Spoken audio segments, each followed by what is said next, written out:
आज हम इस वीडियो में रिकर्शन के बारे में बात कर रहे होंगे। तो रिकर्शन कैसे वर्क करता है हम जावास्क्रिप्ट के कोड एग्जांपल्स के थ्रू हम आज इस वीडियो में कवर अप करेंगे, ठीक है।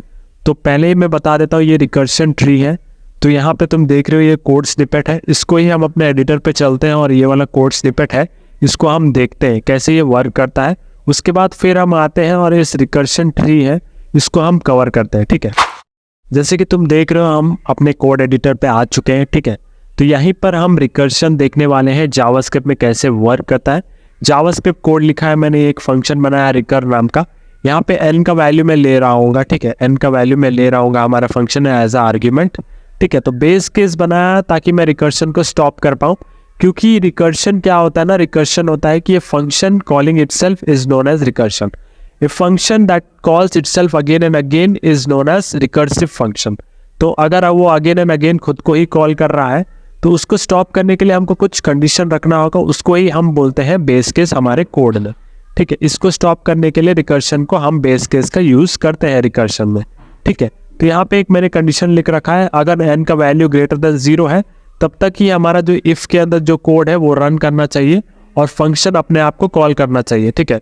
अगर n का वैल्यू जो है वो लेस देन 0 हो जाता है तो ये हमारा बेस केस एग्जीक्यूट हो जाएगा और ये वाला कोड रन करना स्टॉप हो जाएगा, मतलब function calling itself will stop itself, okay. तो इस तरीके से हमारा जो है वैल्यूज प्रिंट हो जाएगा, ठीक है। अगर मैं रिकर्शन फंक्शन को कॉल करता हूँ, रिकर फंक्शन जो हमने बनाया है वैल्यू 3 के साथ, तो तुम यहाँ देख रहे हो मैंने वैल्यू 3 प्रोवाइड किया।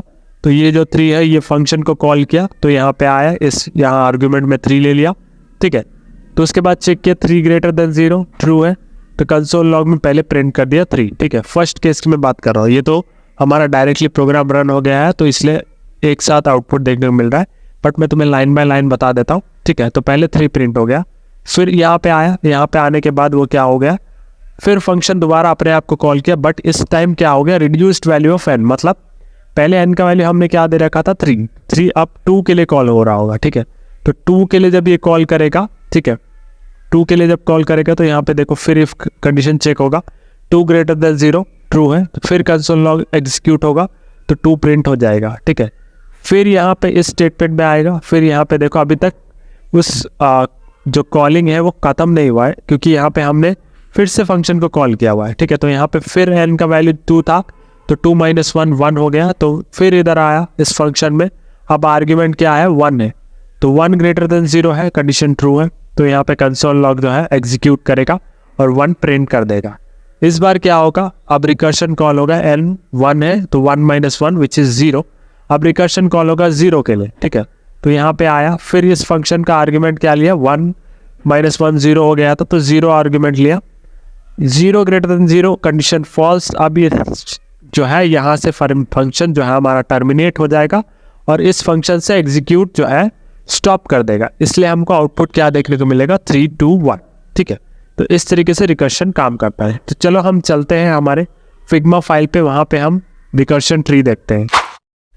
तो देखो हम अपने फिग्मा फाइल पे वापस आ चुके हैं, तो यहीं पर हम रिकर्शन ट्री के बारे में बात कर रहे होंगे, ठीक है। रिकर्शन ट्री क्या होता है, तो ट्रेस करते हैं हम रिकर्शन ताकि हम बेहतरीन तरीके से रिकर्शन को समझ पाए। तो मैंने क्या लिया था, फंक्शन आर्ग्यूमेंट तुम देख रहे हो, तो अगर मैंने प्रीवियस फंक्शन के बारे में तुम्हें बताया था, तुम अगर मेरे कोड प्रीवियसली देख के आ रहे हो जिसको मैंने कुछ सेकंड पहले ही समझाया था, तो वहाँ पे मैंने बोला था किस तरीके से रिकर्शन काम करेगा, मैं रिकर्सिव ट्री के द्वारा तुम्हें बताऊंगा। तो आर्ग्यूमेंट अगर 3 ले रहे हो फंक्शन के लिए, तो पहला स्टेटमेंट हमारा क्या था, प्रिंटिंग, उसके बाद था कॉलिंग इटसेल्फ। तो ये पहले प्रिंट कर रहा है, 3 प्रिंट हो गया था, हम देखा थे पहले भी, हम कोड एग्जाम्पल पे देख चुके हैं कि पहले प्रिंटिंग हो रहा होता, उसके बाद फंक्शन जो कॉल कर रहा था अपने आप को रिड्यूस वैल्यू ऑफ n, तो ठीक है। तो 3 के लिए मैंने कॉल किया, 3 प्रिंट कर दिया, उसके बाद रिड्यूस्ड वैल्यू अपना कर दिया, उसके बाद फंक्शन ऑफ 2 के लिए कॉल किया, तो फन ऑफ 2। तो उसके बाद जब फन ऑफ 2 होता है तो कंडीशन चेक होता है, प्रिंटिंग होता है पहले, तो 2 प्रिंट हो जाता है, उसके बाद फिर कॉल करता है अपने आप को रिड्यूस वैल्यू ऑफ n, तो इस बार 1 के लिए कॉल होता है, ठीक है। तो फन ऑफ 1, फिर क्या होता है, फिर ये फंक्शन कुछ कंडीशन चेक करता है, बेस केस चेक करता है, बेस केस चेक करने के बाद हमारा प्रिंटिंग होता है, उसके बाद कॉल करता है अपने आप को रिड्यूस वैल्यू ऑफ n। तो देखो जब 0 हो जाता है तो बेस केस जो है वो इस फंक्शन को टर्मिनेट कर देता है, क्योंकि ये फंक्शन हमारा जो बेस केस है उसको सेटिस्फाई नहीं कर रहा होता। इससे क्या होता है ना, यहाँ पे और रिकर्शन नहीं होता है। तो कॉल बैक जाता है वापस यहाँ पे, फिर यहाँ पे, फिर यहाँ पे, क्योंकि यहाँ पे रिटर्निंग टाइम पे कुछ भी नहीं है, क्योंकि हमने सारा कॉलिंग टाइम पे कर दिया है। कॉलिंग टाइम पे ऑलरेडी प्रिंट हो चुका है 3 2 1, ठीक है। इस वजह से क्या होगा ना, फंक्शन जब रिटर्न हो रहा होगा रिटर्निंग टाइम पे कुछ भी नहीं हो रहा होगा, ठीक है, क्योंकि सारे कॉलिंग टाइम पे प्रिंटिंग हमारा सारा जॉब खत्म हो चुका है। तो इस तरीके से हमारा रिकर्शन वर्क करता है। मैंने तुम्हें कोड एग्जांपल्स के थ्रू भी समझा चुका हूं मैं तुम्हें। अगर तुम्हें समझ नहीं आ रहा है तो तुम वीडियो दोबारा भी देख सकते हो। तो मिलते हैं नेक्स्ट वीडियो पे। Like and share for more.